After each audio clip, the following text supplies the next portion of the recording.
Welcome to the Living After Faith podcast, here to help you recover from the damage of religion and move forward with your life, putting the emphasis on living after faith.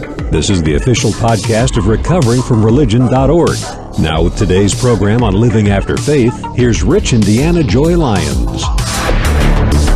I'm Deanna Joy Lyons. I'm Rich Lyons. And I'm Ari Mandel. This is Brother Richard.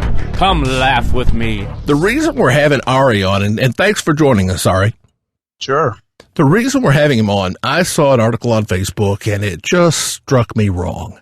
And the heading of it was Orthodox Jews shun their own for reporting child abuse, child sexual abuse. And number one, I know the power of shunning, but also the whole concept of child sexual abuse and people covering it, it just sets me off. And I thought, who better to talk to about this than Ari, because he is a former Hasidic Jew, is that right? Former Hasidic Jew, that's correct. And Hasidic to be Hasidic. Hasidic. Yes. Okay. Yeah. Cool. All one right. more and I'll get that loogie out. That's right, exactly. So, Ari, tell us about it. I mean, from a Christian perspective, okay, I studied a bit of, we preached a lot out of the Old Testament, so I know a little Old Testament, but I don't think that means I know really anything about Hasidic Jews. Well, Hasidic Jews are basically mainstream Orthodox Judaism, but taken to its nth degree, to the most extreme possible conclusion you could reach. So, that, and then they add to it, 17th century European style living. So they dress interesting, and we're a lot of times confused with the Amish because we kind of look similar with beards and the hair and the funny clothes. So it's a very, extreme and closed-in lifestyle. So they have their own schools, they have their own businesses, they have their own everything is within their own little world, and even though they sort of intermingle with the rest of the world, like I grew up in upstate New York, not even upstate, it was close to the city, but there are Hasidic Jews in Brooklyn and in Manhattan and all over New York and all over the country. They live within the rest of the society, but they have their own mental walls. So, like I said, they have their own schools, they have their own businesses, they have everything on their own. They're all interconnected, and they try as hard as they can not to mingle with the rest of society. So I grew up in this bubble, in essence, a real, this self-made mental bubble where we were very isolated from the rest of the world. I wasn't barely aware that there was this other world out there. Went to school. Spoke Yiddish in school and Hebrew. We're taught, the Old Testament from the original Hebrew. All we studied all day was Jewish text and stuff. We had, for a few years, secular studies, just a couple hours a day. But really, it's really just a cop-out because they're forced to by the government to teach us secular studies. But none of us, not the kids, not the parents, and not the teachers, cared really much about it. So there was no real emphasis on it. To this day, I can't write my own name in cursive. Anything I know, secular studies wise, I've taught myself.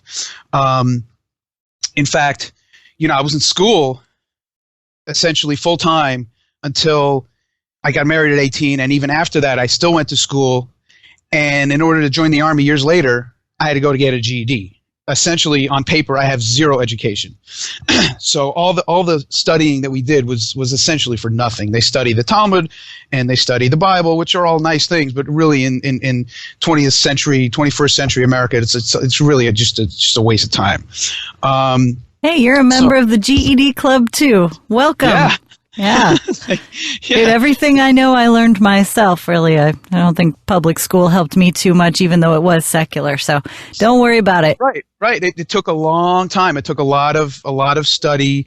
I remember watching my first movie. I remember reading books for the first time, books that were not from our community. I wasn't allowed to go to the library as a kid. So when I eventually grew up and I was allowed to leave, just going to the public library was a big deal. It was exciting. I could read whatever I want without my mother looking over my shoulder.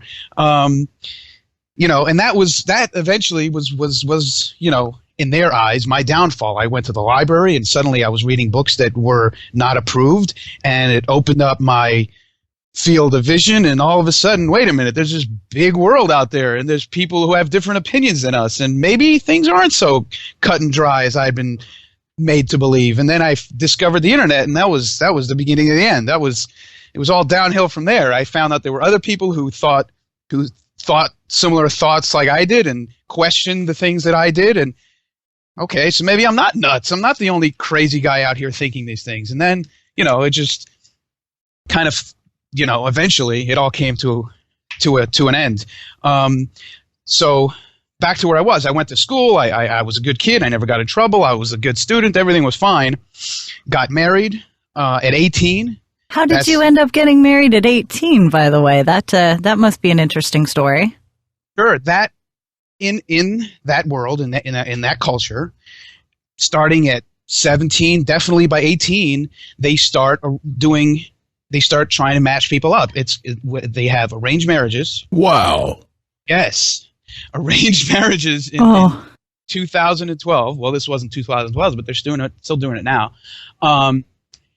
You know, they either have a matchmaker who he has a list of boys and a list of girls, and he tries to match them up, or as it was in my case, it's sort of like friends who sort of, this one knows that one, and family members and something, and you know, they do it, put us together, and what happens is the two, you know, myself and you know, whoever the boy and the girl are, they're off doing their own thing. Growing up, boys and girls are completely segregated. We go to, you know, there's boys' schools and there's girls' schools, and we don't mix, we don't play together, we don't talk to each other, we have nothing to do with the opposite sex. So,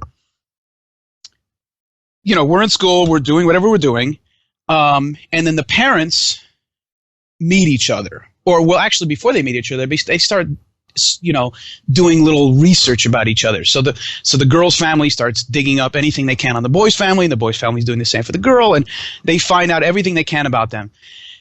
If they like what they're hearing, they go to the next step where the two parents meet. And if they still like everything, then the boy's parents will meet the girl, and the girl's parents will meet the boy. And if, you know, at each of these steps, if somebody disapproves of something, they can decide, okay, forget it. We don't like what we're seeing. Goodbye. We're moving on. If they like everybody's still happy at each one of these steps, then eventually the boy and the girl will meet, and, you know, I'll call it a date, but it's really not a date. It's two kids, essentially, who've never had anything to do with the opposite sex. They've never had a conversation with anyone of the opposite sex. They're sat down in my case, it was my parents' living room or dining room, across the table from each other, and they're just, you know, plopped down and said, here, go, have a conversation. Oh, God. With mom and dad in the other room pretending not to be eavesdropping. Mm-hmm. And you pretending they're not eavesdropping on you. Right. Pretending not to know that they're pretending not to eavesdrop on us. Exactly. Yep. So it's just essentially, it's just small talk for an hour. Oh, where do you go to school? And what do you do for fun? And, you know, blah, blah, blah. What are you going to talk to someone you've never met before, especially when it's, in my case, it's a girl, and I've never talked to a girl. In her case, she's never talked to a boy. It's just completely awkward and weird and strange. So in most cases, you meet once, you meet twice, and it's a done deal. Because by the time you've met, it's almost a foregone conclusion. You do have the option to say no, but by the time you've met, you've heard everything there is to hear about her. She's heard everything there is to hear about you. The parents know everything. It's almost a foregone conclusion that by the time you meet, you're just really finalizing the deal. So you meet once, you meet twice. In our case, we met 3 times, and that was like, we were pushing it already because we met 3 times. You were going to be an old maid by the time it's done. Like, right. Hurry up and get these kids hitched. A week and a half process, and we were pushing it. So after the 3rd time, you know, I like to say, you know, I joked that I didn't make her cry and she didn't think I was ugly. And so, hey, let's get married. Why not? We'll live happily ever after again. Because basically, what else is there to find out after three hours of conversation? So we got engaged. A few months later, we were married. Everything was lovely and wonderful.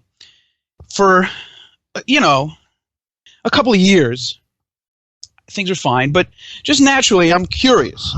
And now I wasn't in my parents' house anymore, and I had a little more freedom, so I wanted to, I was constantly reading. I was reading everything I get my hands on. I'd read books and I read newspapers and stuff like that. And now that I was out of my parents' house, I could go on my own to the public library, which is never an option before. In our community, they have two. In my little town, we had two Jewish libraries, which between myself and my siblings, we wiped out the libraries. We read everything they had to offer there. But I grew up, and now I wanted something a little more mature, I guess, and I read everything they had to say. So I went to the public library, and I wasn't looking for trouble. I wasn't looking to dig up dirt on my upbringing. I was perfectly happy and satisfied. I believed everything I'd been told. I was a true believer and all that stuff. Right. So when I went to the library, I started reading. I didn't look for theology books. I didn't look for science books. I didn't look for these things. I was just reading in general, but slowly just from reading things that had, that weren't so tightly controlled like the stuff I'd been reading up until then, slowly my, worldview started getting expanded, and then I'd get an idea from here, and I'd be, oh, that's interesting. Let's look into that. And then slowly, and then I started watching movies. Movies was a big deal to me too, because we didn't watch movies growing up. We didn't have TV. We didn't have secular newspapers. We didn't have the radio. So slowly it started like peeling open my eyes to this bigger picture that I was completely unaware of. One of the books I remember reading that, looking back, it's kind of silly, but it really made me stop and think, was I read the Da Vinci Code. And I was fully aware that it's a novel and all that, but just seeing religion or the stories that I've been told looked at from a completely different angle, and he questioned it, and in the story it's being questioned and debated in a way that I had never known was an option. Yeah. It made me think, I wonder what it's like in real life. I wonder, this is obviously a novel, but clearly someone out there is doing this in real life. Somebody's talking about it. Somebody's thinking about these things in a way that I had never done. So that made me curious, and that made me go look for other books, real, not novels and stuff. And slowly I would just started digging. I couldn't stop. Now, the more I read, the more questions I got, and the more, I started questioning everything I'd been taught. But really, on the inside, I still believe that I knew growing up. This was the implicit message we had been told, was the Pope, for example. The Pope knows that we're right. He knows that Hasidic Jews have the answer. We have the direct line to God. The only reason he's playing this game and wearing funny hats is because he's got a good gig. He's making a good living, and he doesn't want to give it up. And everybody knows it's hard being an Orthodox Hasidic Jew, so he doesn't want to put up with all the bullshit we have to. But he knows, really, that we have the direct line to God. That sounds exactly like what we were as Pentecostals. As a Pentecostal, straight down the line, what you're saying, everybody knew we were right. They just didn't have the guts to be as right as we are. And we have the guts to do it. That, when you are talking cult speak here like we really are, that's one of the things that you find kind of common among the cult thread is, I'm right, everybody else is wrong, and they know it. Yeah, right. This is what we were led to believe.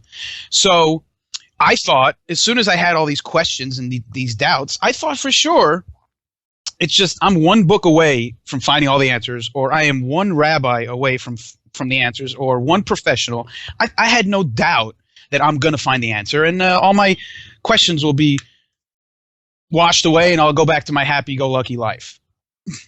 And so then I went in search of books written for people like me, not necessarily people like me, but written from my perspective to clear up my questions. Well, shocker, they didn't clear up my questions. They only made them bigger questions. So I started going to rabbis. I started going to professionals. Now, this was a process of a few years, and I didn't realize this, but by the time I got to these rabbis, I'd conditioned myself to where I had the answers to everything they had to say. And so I'd go to a rabbi and I'd say, you say the earth was created in 6 days, 6,000 years ago. Well, here's what science proves, blah, blah, blah, blah, blah. What's your answer to that? Well, they would say, they had, the stock answers. Either they would say something like, you need to have faith, or you need to go read Psalms a little bit, or you need to go study the Talmud some more. And I'm like, wait a minute, stop. My problem is belief. I believe, okay? I believe. But how do you reconcile these two things? If you believe in science, then there's a problem with what you're saying. If you don't believe in science, then you don't take aspirin. It's one or the other. What's going on here? And they had no answers. And I went to one rabbi after another, and I went to this expert, and I went to that expert, and then they started sending me to. And I was being genuine. I was serious. I wanted this to be true because this is what I'd been raised on. I was comfortable. I wanted it to be true, and so they would send me to what they call experts on kids at risk. So these people, these kids that are supposedly, they call them at risk. It just means that they're either troublemakers or they're out screwing around at night or on drugs or something. Or they went to a library. Right. So somehow I got mixed into this crowd, a kid at risk, even though I wasn't a kid and I wasn't at risk. So they send me to these guys. So I would say to these guys, as soon as I get in the room, first, before we start, so you know who I am, okay? I've been to yeshiva my entire life. Yeshiva is school. I went to your school. I went through your education system. I know all the answers. I don't want to hear what you're going to tell some bratty kid who's doing drugs on the street. I'm not him. The reason I'm here is not for the same reasons he's here. You're not going to give me some bullshit packaged answer or story, or you're not going to say, oh, hey, go Friday night to so-and-so's house and he has a beautiful Sabbath dinner and you're just going to be bowled over. I'm not going to fall for that. I want you to give me something I didn't learn in school. I want you to tell me something I don't know, because you're not going to win me over with your packaged, canned answers. And they had nothing for me. They had absolutely nothing for me. And I went to one person after another, and it genuinely hurt me. It really hurt me, because I thought these were the leaders. These were the smart people. They had all the answers. They had nothing. And so then now I have to figure out, okay, what am I doing now? Where am I going? It bothered me. It bothered me to dress and act and look one way, but on the inside. You say dress and act and look. Tell us what that is. Okay. Beard, payas, which are the side locks, the curls, next to the ears. Some sort of kind of like a top hat is what we wore. A long black suit, past the knees, black pants, white shirt. It's this is the uniform that we wear every single day. Summer, winter, always the same costume. Go to prayers 3 times a day. Do not drive or work or use electricity or anything every single Saturday of every week. Holidays once a month. Keeping kosher. All the thousands and thousands of things that involve being an Orthodox Hasidic Jew. They never bothered me before, but now all of a sudden I'm realizing, wait a minute, this is just all based on hot air. Why am I putting myself through this? And so I can't. It started to bother me. I'm like, as long as I believed in it, cool, I'm going to heaven. So of course I want to do this. But when it dawned on me that this is all baloney, why am I putting myself through all this? I couldn't do it anymore. It bothered me. So I tried to compromise. I try to play the game, so to speak, where you dress one way, but at home you can do whatever you want, or you can sneak off and do things when nobody's looking. Mm-hmm. I couldn't do it. I wasn't out looking for, I didn't have this burning desire to eat bacon or whatever it is that they when people like me or other people do leave the community, they always blame it on, oh, he just wanted to have sex with whoever he could find, or he wanted bacon, that's his big dream, or things like that. I wasn't none of that was what it was of interest to me. I couldn't care less. That's not what this was about. So it was just the fact that I didn't agree with this lifestyle anymore. I didn't feel like it was me anymore, and I couldn't stand looking and acting and pretending to be someone I wasn't. And it just ate away at me in the inside. And I tried and I couldn't. And eventually I tried all sorts of compromises and it got to the point where I just couldn't do it anymore. And there was a lot of back and forth where I would say I'm leaving, and then I change my mind. I come back because the problem is I was married. She was not on board with my little endeavor. I had a kid. I had a family. I had a job. I had a house. I had a car. The cost for exit is very high. Right. I was, I had to choose to walk away from all of that in order to be honest about who I am. And so that it was ugly. It was painful, and that's part of why it took so long. But eventually it got to the point where I looked my wife in the eye and I said to her, I'm either leaving right now or I'm going to wind up on a park bench somewhere drooling on myself. I cannot do this anymore. I cannot do this. And lucky for me, I had grandparents who live in Seattle. Well, not in Seattle, but they live way up north in Washington State. Tenasket. Oh, okay. Yeah, that's way up by the border. I used to live in Republic for a little while, which is real close to there. That's a whole nother story about them. But basically, I had reconnected with them, and my grandmother had told me, anytime you need anything, call me. I'm here for you. Called her, and I said, Grandma, I can't do this anymore. I cannot do this. I have nowhere else to go. I gotta get out of here. Just literally, I just remember driving down the street, and at every street corner, every house, every building just was foul to me, because everything reminded me of this world, of this life that I had just grown to despise. And I didn't want to see New York. I didn't want to have anything ever to do with this place again. I got on a plane, flew to Seattle. I got on the plane wearing a baseball cap. I went to Walmart and bought jeans and a baseball cap for the first time. All right. Excellent. Couldn't bring myself to uncover my head. I was used to wearing a yarmulke at all times. I put on a baseball cap. It took me a few days to even take that off. That I felt naked for months without a yarmulke on. That took a lot of getting used to. A yarmulke is a skull cap. It took forever to get used to that. I got on the plane. Grandparents came and grabbed me. So I land in Seattle. They pick me up, drive me way up north to Tenasket. And I'm bouncing around. I want to go to college, but I need to make a living. So I go to the little community college there, and I say, hey, I want to go to college. I want to get an education.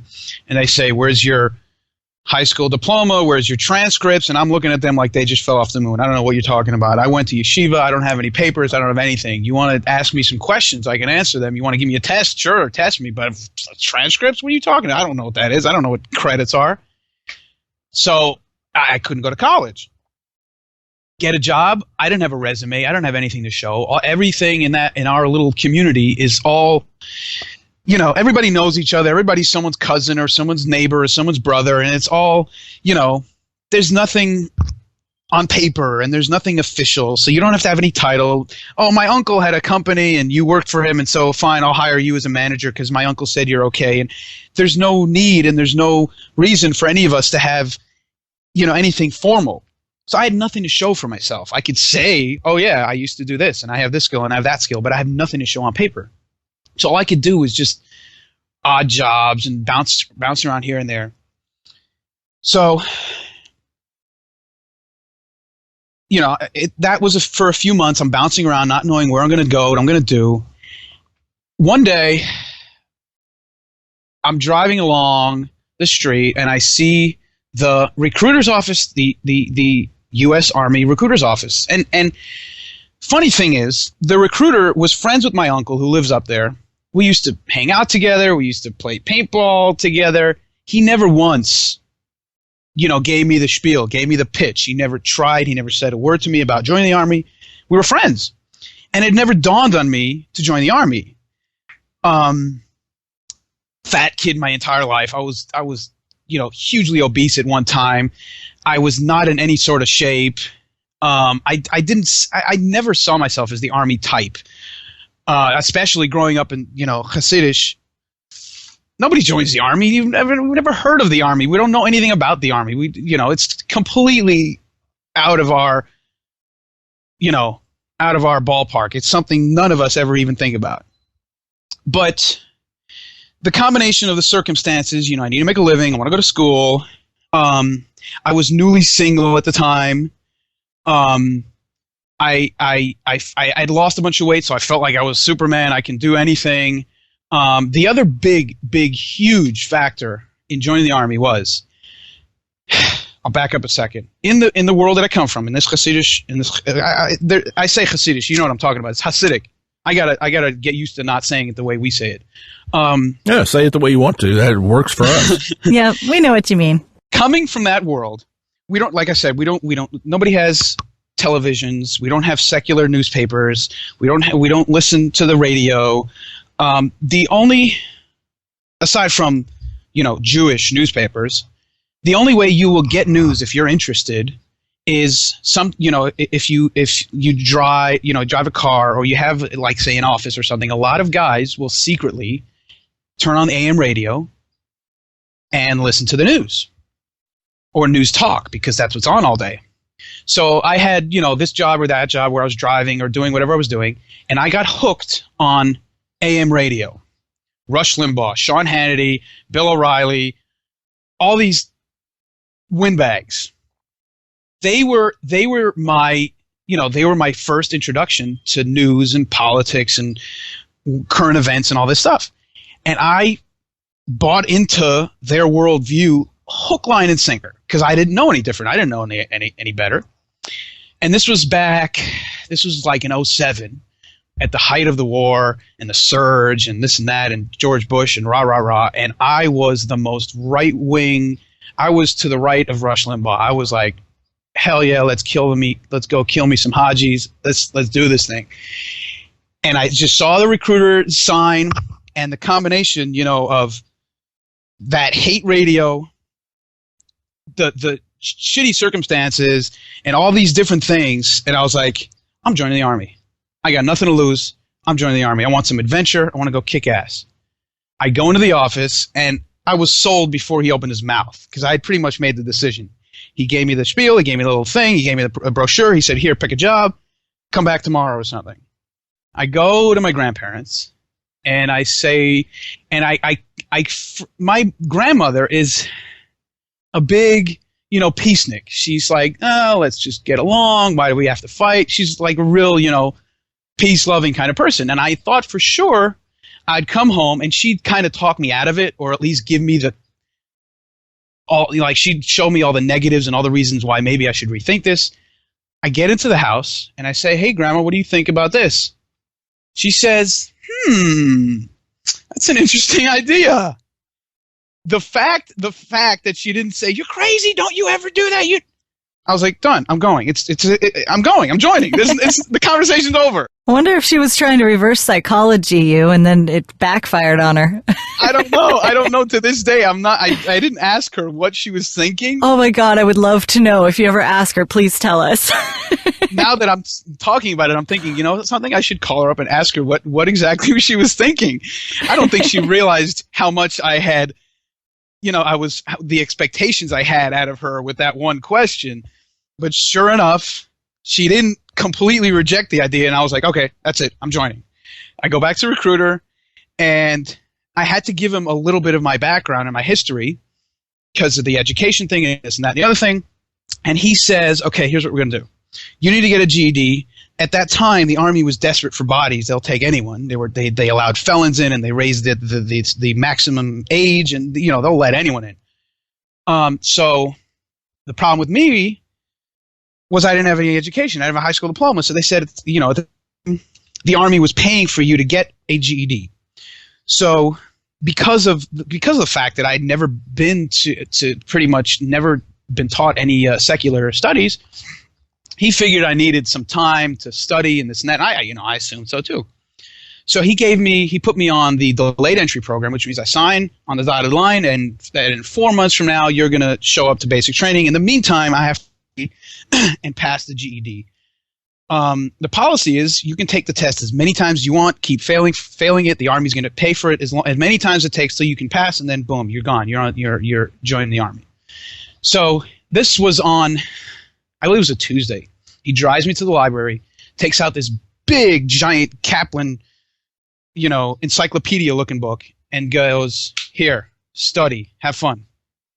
So I open the book, and I'm like, "Oh my goodness, where do I start? This is oh my God, what did I get myself into?"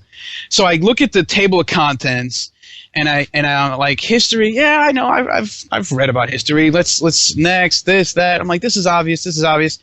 I figured like this. Let me go take the next test is on Friday. I'll go to the place, take the test, see what I fail, and then I'll know what to study, and I can skip the stuff that I passed. I go down to the school, take the test, and I pass. Wow. Awesome. I passed the math by the skin of my teeth, because to this day, math, arithmetic is my nemesis. We were never taught any sort of math. The only kind of math I can do is whatever I can do in my head. My kid in second grade surpassed me in my abilities in math. Like I literally don't know how to do 10 plus 10 on paper. I can do it in my head, but on paper I don't know anything about how to do math. So that I managed to squeak by the skin of my teeth. Everything else done. Good. Now pass the test, but now I have like 4 months to kill till I show up to basic training. Meanwhile, my wife at the time and I had, we didn't have any. I'm backing up for a second. We didn't have any marriage problems outside of religion. Religion was the one and only thing that was coming between us. When it came down to it, I told her, look, this has nothing to do with you. I just cannot live this life anymore. I have to go. I left, and that was the end of that.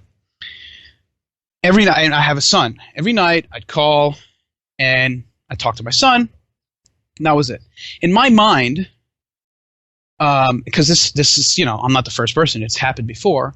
Anytime a spouse, one of the parents or anything leaves, it's a foregone conclusion. You're going to get divorced. It's over. There's no discussion. There's no negotiations. It's over. You're done.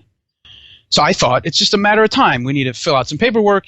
I was going to give her a get, which is the Jewish rabbinical divorce, and it's over. We're done. I had no reason to fight her. I'd give her whatever she wants. Whatever. After I signed the dotted line, that night I'm talking to my kid, and I say, guess what? Daddy's going to be a soldier. And he was like 3 or 4 at the time. So, and especially in that world, he didn't have any sort of concept of what that means, really. But every kid knows the word soldier. And obviously he went and told his mother that Daddy's going to be a soldier. She calls me back and says, what's he talking about? What do you mean soldier? I said, yeah, I'm joining the Army. What do you mean joining the Army? I said, what do you care what I'm doing? We're done. I'll give you the divorce. You don't have to worry about it. And not only that, but you're going to get money. You're going to get health coverage. This is a good thing. You should be happy. Turns out, in her mind, we weren't as over as I had thought we were.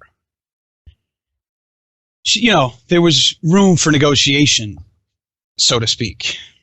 So we started talking some more often, and we're texting and this and that.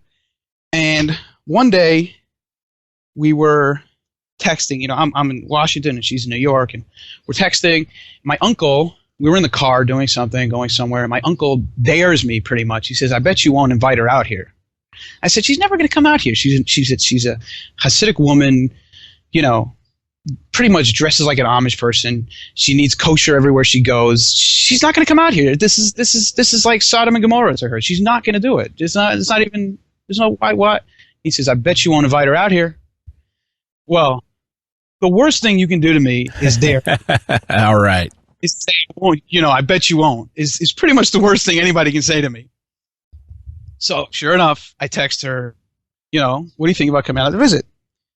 She wrote back something like maybe or something to that effect. I went through the roof. I was delirious. I did a little dance, like a little victory dance right there in the car. I was so excited. So I managed to, convince her to say yes, bought them tickets, flew them out. She comes out, and I was very respectful. I put on a hat, didn't eat non-kosher in front of her, and she came out, covered her hair, wore a skirt, long sleeves, brought out kosher food. She wasn't playing around. Over the course of about 2 weeks that she was there, we had a lot of discussions. We talked about it a lot. And, back then, originally, before it actually left, I deliberately didn't want to get her into debates. I didn't want to argue with her. And I said to her, I don't want you to make any decisions just because you want to follow me, because 10 years from now, you're going to wake up and say, you ruined my life. I don't have any family or friends anymore. This is not worth it. I don't want you to do what I'm doing unless you really believe in it, unless this is for real for you. Because if you're doing it just for me, you might wake up one day and regret having lost all your family and friends, because that's essentially what's going to happen. And so that's why she, at first, had stayed. Well, once I left, it made her, really stop and think about it. And then when she came out and visited, we talked a lot. And it turns out, and I didn't know this till a lot later, it turns out that my family was pressuring her against me because they're Orthodox, they're religious. They believe that I'm doing the worst thing a man can do. Them pressuring her pushed her in my direction. They obviously didn't realize that. So when she came out to visit, it over the course of a few days, and then she was there for about 2 weeks. By the time she left, she was completely on board with me. She was like, we're gonna make this work. We're gonna figure things out. I, meanwhile, was about to go off to the Army, and she still had a house and life and everything there. So oh, wait, let me back up for a second. I went to the recruiter. So now I realize I go to the recruiter and I'm like, wait a minute. I am nowhere near as single as I thought I was. Can we rethink this whole thing? I don't know about this Army deal. I'm not. He says, nope, sorry, you signed the dotted line. It's too late. I said, come on, please, blah, blah, blah. Nope, sorry, too bad. Sucks to be you. Oh, no. Turns out, I find out later, years later, that he was lying to me because the late entry program is non-binding. Oh. He didn't tell me that. So I go back, I tell my wife, I said, look, we're stuck. There's nothing we can do. I signed on the dotted line. I got to go. So we decided we're going to make the best of it. We have no choice. There's nothing we can do. I'm going to go off to basic training. And we decided the best way to deal with this is she's going to go back home, play the part. She's going to dress the part and act the part and everything she'd been doing till now. Once I get out of training, we'll go from there and we'll figure out what we're going to do. Because it all depends on where I'm going to be stationed and this and that. So I go off to basic training, spend, I don't know, it's a good 5-6 months of training here and there. Get out. I get my first duty station. I get sent to Korea. As soon as I heard Korea, I didn't know what to do because I had been told over and over again, Korea, it is impossible to bring your family out there. Unless you're an officer, unless you're a big shot, you're a private who just got out of basic training, you're not going to have your family there. And I knew that just coming out of this rocky situation that we're in, and I was just away for 6 months, I can't last another year alone. Our marriage will not last another year alone. So I get to Korea, and immediately I start talking to everyone I can talk to. Lucky for me, my job pretty much right away was I was a driver for big shots. I was driving colonels and generals and sergeants major and all these big shots, and I schmoozed them. I got in, their good graces, and I started digging for loopholes or any way I can get my family out there. So, and this, it took like 3-4 months of me trying to do it the right way, trying to go about the right channels, and it was going nowhere. Finally, somebody said something about the fact that she's a civilian. So if she, on her own, decides to get on a plane and move to Korea, there's nothing the Army can do about it, right? So I said, hey, done. Bought them plane tickets, flew them out. Once they're in the country, now she's my spouse, my family's here in the country. They have no choice but to accommodate us. So they get an ID card so they can come on base, and he gets to go to school on base and all this and that and the other thing. For some reason, nobody had thought of this little trick until then that I'm aware of. So it's so direct. Yeah. Right. Everybody goes through the correct channels and this and that, but it was taking too long, and I said, screw that. I'm going to go around the system. So they get to Korea. My kid went from going to a Hasidic school to, a week later he's in a school on an army base, which is essentially public school. He had to go to ESL for a few months. It might have been longer than that. He had to go to ESL to catch up. My wife went from wearing skirts and long sleeves and all that to all of a sudden, from one day to the next, she can now dress however she wants. She doesn't have to cover her hair and all that. So Korea was a big transition time for all of us. We were learning how to be non-Hasidic for the first time. But it was good. We loved Korea. Korea was beautiful. It's a beautiful country. We absolutely loved it there. After Korea, I got sent to Fort Bragg. I was in the 82nd Airborne. And we were there for about 3.5 years. That was, had some good times, had some bad times. But it was overall, I don't regret it. Oh, so the other thing I should point out, I like to joke, Penn Jillette was one of the big influences on me, because he had a radio show back in New York, back when I was questioning and going through this whole process. And listening to him every day, I realized that atheists are not angry. Atheists don't hate you. They're not the devil. And they have a legitimate point of view. And I actually wrote to him, and he wrote back. I said to him, look, I'm completely new to all of this. Where do I look? Where do I go? Who do I talk to? And he gave me like a list of books. He said, here, just read all of these and go from there. And he really was a huge influence on me. So one of my favorite quotes of his is, the best way, I'm going to mangle his quote, but something to the effect of, the best way to become an atheist is to read the Bible. Amen. Yep. What I say is, the best way to become a liberal is join the Army. Join the Army, a right-wing nut, ready to just the story, just ready to go out there and kick ass and take names. Why? Because red, white, and blue said so, and I don't care about anything else.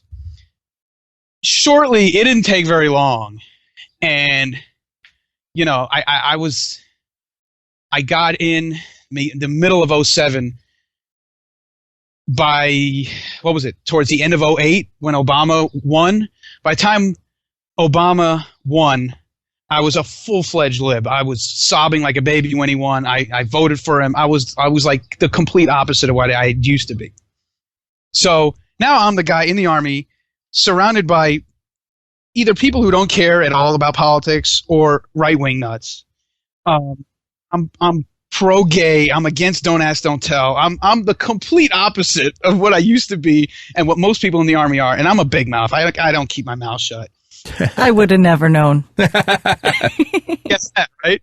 And it says right on my dog tags, Jewish/atheist. I'm unabashed. So I'm constantly butting heads with people. Like, I wasn't getting in trouble because I'm not a troublemaker, but I'm a big mouth. So I'd get in debates and argue with people, and if we'd be in some sort of briefing and and they were saying something that was complete BS, I'd stand up and make a point out loud. And at times it was fun and it was exciting, but not everybody liked me for it. So it didn't take long. In about a year, for the first couple of years, I was like, I love this army thing. I want to be Superman and I'm going to go places and do things. But after a while, I eventually came to the point where I couldn't take it anymore. I said, I don't want to be part of this mission. I don't want to be part of this machine. I don't want to have anything to do with it. I want out. I didn't want to get kicked out. I didn't want to go out the wrong way, but I said, I'm going to finish my contract and I'm going to move on. So, the way I look at it is, I'm glad I served. I'm glad I joined. But I can't say that if I felt today or if I felt back then the way I feel now, I'm pretty sure I would not have joined. So I don't regret joining, but I'm glad it's over. Let's just put it that way. So where are you now? Tell us what's going on now. I got out of the Army in November, came back to New York. That's another thing. I got over my rage and disgust and hate for New York. I came back to New York. I live close, but not too close to where I grew up. I'm somewhere in between where I grew up and the city, so because that's where all the fun and action is, in the city, and I'm going to be going to school in the city. I'm waiting for next semester when I'm going to start school. Thanks to all of you guys for paying for my schooling. Thank you. Oh, you're so welcome. So I'm going to be going to school. In the meantime, I work. And then recently, which brings us to this little protest of mine. Yeah. Yeah, let's talk about this because this is going to be a big deal. Yeah. The Wall Street Journal has done an article on this, right? Yeah. Street Journal, Huffington Post. I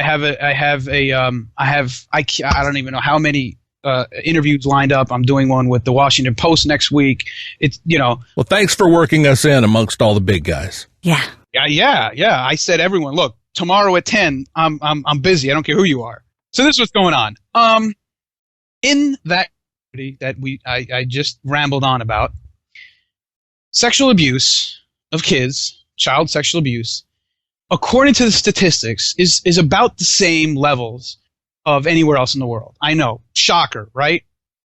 The problem is, child abuse is obviously wrong and it's horrible, but that's kind of obvious.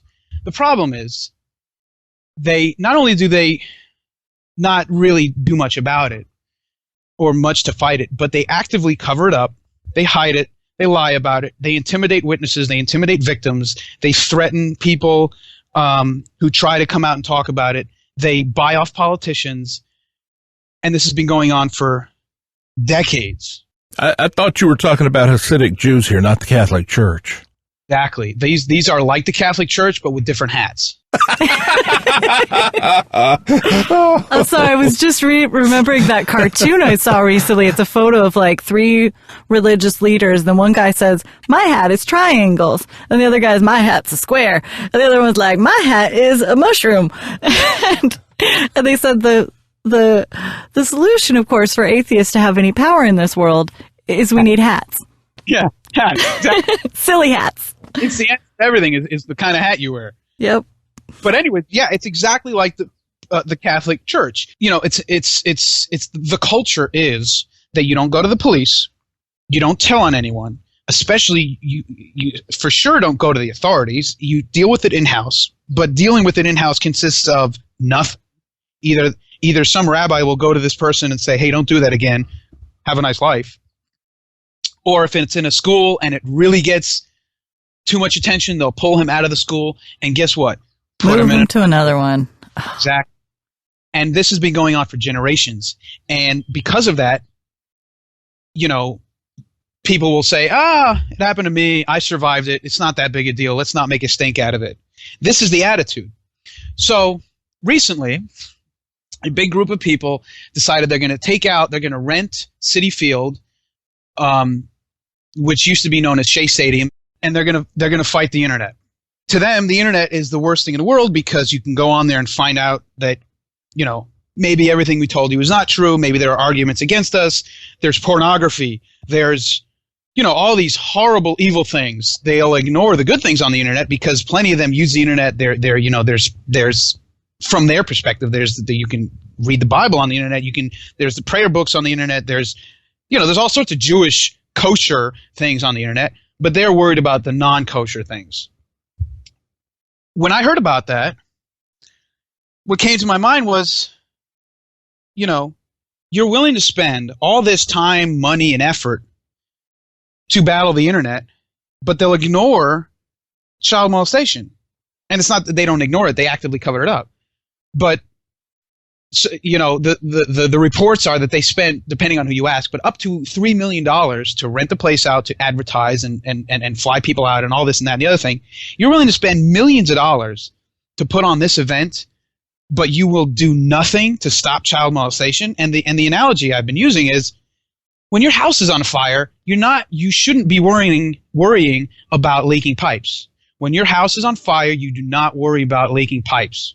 And they are worrying about leaking pipes. The internet is a leaking pipe. Child molestation is their house is on fire. And they're covering it up. They're hiding it. They're intimidating witnesses, doing everything in their power to make sure that it's not dealt with. So I had that thought in my mind. It had bothered me, and it never dawned on me that I could really do something about it. Who am I? I'm not even in their community anymore. What am I supposed to do about it? 2 weeks ago, I heard that a cousin of mine, he's a young kid, he's a teenager, had been molested. He was depressed, obviously, and he was sad about it and this and that and the other thing, and I heard about this, and it really ticked me off all over again. It just reminded me of how horrific this is. I went online on Facebook, and I just put up basically a rant saying, this is what happened, this is bullshit, how come there's no rally against child molestation, blah, blah, blah, blah, blah. So, of course, it turns into a discussion, and not an argument. It was basically people who are on my side of the debate. And in the course of this conversation, one of my friends said something, I don't remember the words she used, but she said something that just made the light bulb go off my head. We could protest these people. Why not organize a protest against their stupid rally? And not because I disagree with them. I may or may not disagree with them. In my capacity as a protester, I have no opinion or nothing to say on the matter of the internet. I have a personal opinion, but in my, capacity as an organizer, I have nothing to say about their goal. My problem is their misplaced priorities. When you go to the hospital, in the emergency room, you don't work on a broken leg and ignore the heart that's not beating. You got to fix the heart first, then you worry about the broken leg. So that was last week Sunday. I said, hey, what do you guys think? Should we do a protest? I got a few people saying, hey, that's a good idea. So I threw together this little event page, sent it out to everyone I knew, and within hours, there was, 4,000 invitations. Everybody sent it to everyone else that they knew. There was thousands of invitations. There's hundreds of people saying they're coming, hundreds more saying maybe, people supporting me, and this and that and the other thing. And before I knew it, I'm by no means a professional rabble-rouser. I did not see this coming in my life. And before I knew it, I was overwhelmed. I couldn't handle all this stuff. So I grabbed a bunch more friends, and I added them on to my little brain trust, and now it's like taken on this entire life of its own. We sent out press releases to everyone, pretty much every kind of media company we could get our hands on. Like you guys said, I've done interviews all over the place, and slowly it's kind of snowballing because the more media you get, the more other media pays attention to you. Yeah. And the word is getting out. I've gotten a lot of support. I've also gotten some hate mail. I've gotten threats. I haven't gotten any death threats. I'm waiting for that. That I think once you get death threats, then you've arrived. Then you've really made it big. It's real. Yeah, it's true. Anybody will tell you. Yeah. Yep. Yeah. I've gotten what I have been told was, hey, I know you. I know exactly everything about you, and I know your brother and your sister, and we're going to make sure their kids are thrown out of school, and we're going to make you regret this, and all of this because I dare, stand and bring awareness to child molestation. You would think that child molestation is something that nobody could be against or nobody could argue against fighting.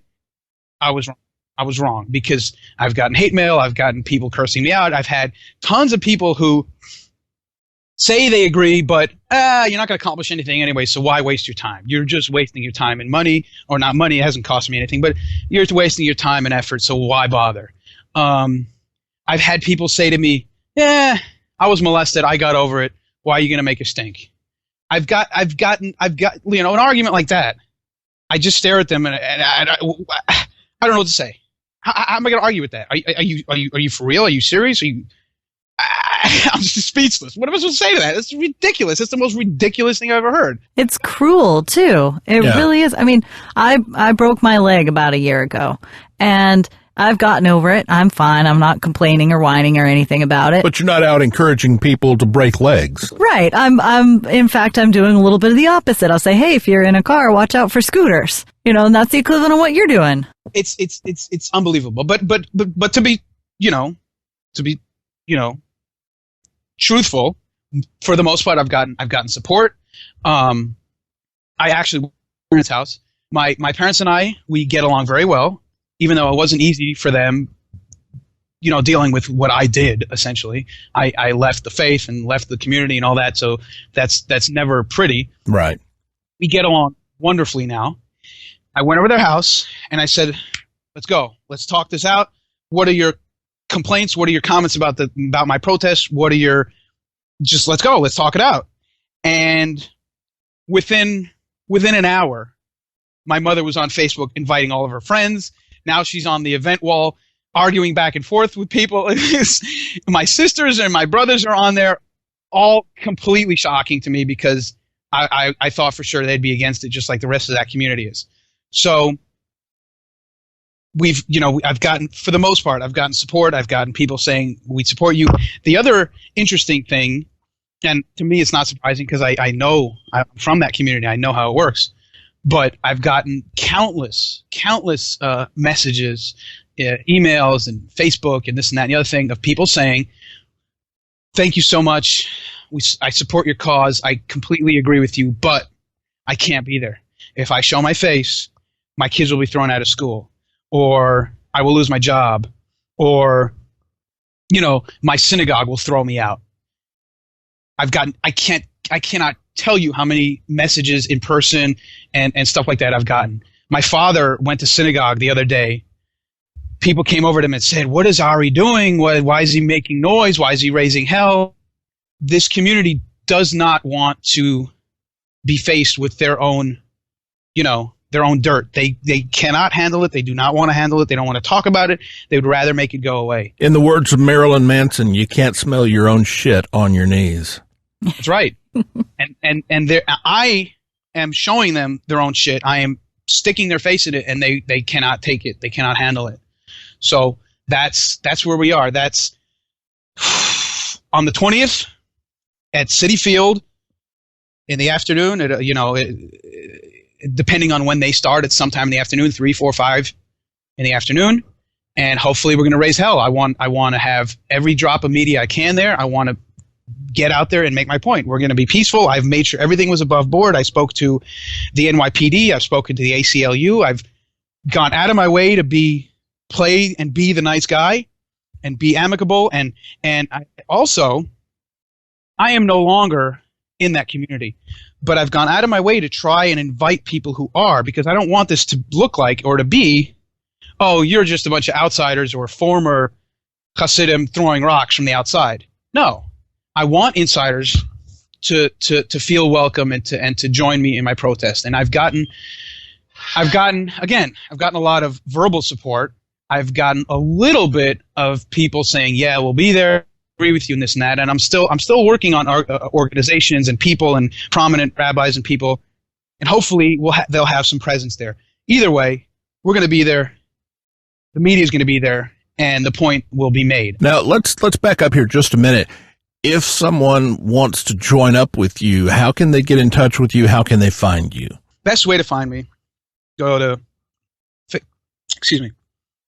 best way to find me is go to facebook.com/Rachmuna. RACHMUNA. Facebook.com/Rachmuna. That is my fake,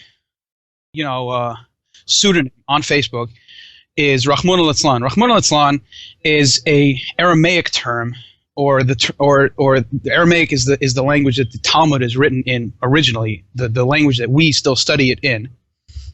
And in Aramaic, Rachmana Litzlan means God forbid. That is the phrase that when somebody sees me and knows me from the way I used to be, and they see me, that is the exact phrase they would say, like, oh my God, look what happened to you. What happened to you? That is the phrase they would use, Rachmana Litzlan. So I dubbed myself Rachmana Litzlan. That's awesome. I wondered where it came from. I love it. So if you click on my profile, my real name is right there. I'm not hiding from anyone. But when I originally joined Facebook, I wasn't in the closet, so to speak. I wasn't in hiding. But I didn't want all the haters to look me up and curse me out. I just didn't have the time and the patience for it. So I gave myself a fake name. Since then, I've grown comfortable with hate mail, and I sort of get a kick out of the confrontation and arguing back and forth. And so I've added my real name to my profile, but I've become so well known as Rachmana Litzlan, and it is such a perfect pseudonym that I just couldn't give it up. I couldn't let it go. So that's why I still have that. But as soon as you click on my profile, my real name is there. And I believe, if you type into the search in Facebook, you type in my real name, Ari Mandel, either one is going to come up. It does. I've done it. It works. So look it up, facebook.com/Rachmuna, and that's where I am. That's where I am. I raise hell. I make a lot of noise, argue with people. I love it. And if anybody wants to join your protest, they can probably hook up with you there and get the details, or we'll put a link to the event. I'll put a link to the Facebook event. I'll make sure and put a link to the most recent the Washington Post article, because that's, or the Wall Street Journal article, because that's, of course, very momentous and awesome. And we'll be watching for more coverage and, tweeting and Facebooking it to everybody, because I think there's a lot of people who are going to want to follow you. Sure. The easiest way to find the protest is just go to theinternetiснottheproblem.com. That's the name of our little protest. Theinternetiснottheproblem.com. Perfect. The link there to our Twitter feed. There's a link to our Facebook event page. You'll find all the goodies there. Perfect. Well, Ari, I am just super impressed with how you have come out. I originally wanted to talk about shunning. We're really kind of long on this episode, but did the fact that I'm sure that community has shunned you, absolutely. How has that affected you? How have you dealt with that? Well, inadvertently, without planning it this way, joining the Army and essentially disappearing for 5 years, I sheltered myself from that. So I was gone. I wasn't around for people to yell at me or curse me out. And by the time I came back, I was a very different person. Whoever would have mistreated me had kind of calmed down and all that.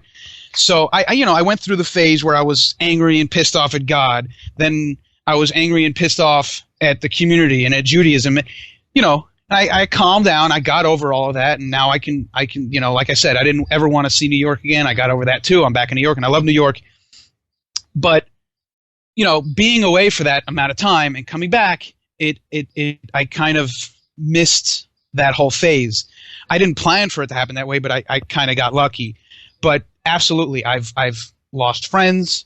Like I said, my family, it was rocky for a while, but eventually they came around, and now I get along with them beautifully. And I've had to completely rebuild my life from scratch. I don't have any of the networking and all the connections and all the friends and stuff you have when you grow in a certain community. I had to fend for myself from scratch, and it has not been easy. Joining the Army kind of holds your hand, and so that was fine. But now I'm out. Now I got to figure things out. So, yeah, there's definitely. It's people ask me all the time, is it worth it? Was it hard? It was without a doubt the hardest thing I've ever done in my life was leaving that community. But on the other hand, it was absolutely worth it. I would not take it back for anything. I would absolutely do it all over again. I want to ask you something while we're right here, sure. Because I'll forget it because I'm ADD. But we have received several emails from Jewish people, Hasidic Jews, who more than you would imagine, actually. And I didn't know any Hasidic Jew. That's why I was so excited when I met you in Washington, D.C. But right. When we have gotten several emails from people saying, I'm an Hasidic Jew, I listen to your show, I can't, essentially they're still in the closet. They still put on the hat every day. They still have the curls and what would you've come through, you're out, you're about, you're enjoying life. What would you tell that guy who's putting on the hat again today? First of all, you reminded me, I want to make this clear. You guys and I, we met at the Atheist Convention and the Reason Rally. Yes. So just to make it clear, I am a complete out-and-out atheist, in case that wasn't clear. I say facetiously that I was angry at God, but really, by the time I left, I was a complete atheist. I wasn't, there was no wishy-washy about it. When I left entirely. To answer your question, it's a really, really tough question. It depends on the person. It depends on their circumstances. It depends on his particular little corner of that community. Every little group will deal with things differently, and every family will deal with things differently. There's really no way to know. I did not know what to expect from my family. At first, I thought it was over. I was never going to speak to any of them again. They came around.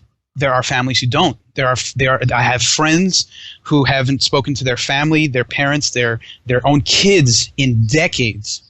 And then there are families who deal with it better. There's really no way to know. If you have little kids and your wife is not going to go with you, it's a hard decision. Do you want to walk away from your kids? Do you stand the chance of going to court, fighting over custody, and the community backing her? Or if backing the person who's not leaving? That happens all the time. There are huge legal battles where the community has the local government in their back pocket. It's a voting bloc. They get money from them, and they will very, very, very often side with the person who's staying within the faith.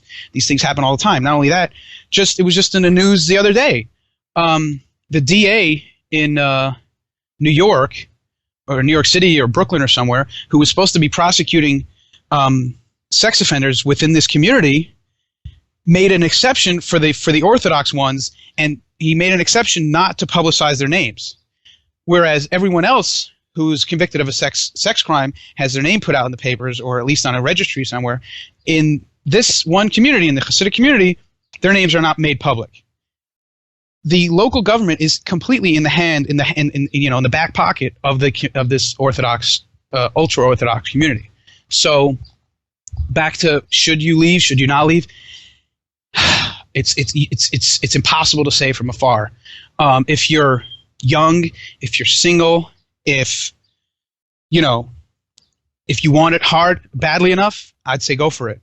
It's doable. They're going to tell you that it's Sodom and Gomorrah and the end of the world once you leave. I was told the same thing, and I believed it. I thought, as soon as you leave the confines of our little mental homemade ghetto, it's like I said, Sodom and Gomorrah. It's just a bunch of, thugs and stick-ups and robberies and rape and murder and pillaging. I believed it. I believed that I was stepping out of my little tiny world and just going to walk into hell on earth. So, first of all, just know that is a complete fabrication, obviously, and know that it's doable. It's going to be possibly the hardest thing you ever do in your life, because I'm assuming this person is an adult. You're going to have to restart your life from scratch. But if you try hard enough and you work hard enough, it absolutely is worth it. I had days where I said to myself, why did I ever have to do this? What was it really worth it? But you go through the bad times, and the good times is what makes it worth it. Because it's going to be rocky. You're going to have bad days, but eventually you get settled and you figure yourself out. And absolutely, I think it's worth the process. Our guest today, Ari Mandel, former Hasidic Jew, 100% atheist. We will put up links, as we always do, to his webpage and to his Twitter handle and to his event. The internet is not the problem. Is that right? The internet is not the problem.com. And I'd like to encourage you, if you're a laugher in the New York area, if you can make it out on May 20th in the afternoon, to go and help protest this internet problem event and show them what you think the real problem is, and help support our friend Ari. I'm sure he would be happy to have your support. Absolutely. Absolutely. Come out and let's show them that there are other bigger problems in the world than the internet. Thank you so much, Ari, for joining us today. I know it's hard to tell your story, but you do a beautiful job of it. And thank you so much for laughing with us. Thank you, guys. Thanks for having me. I'm Rich Lyons. I'm Deanna Joy Lyons. Come laugh with me.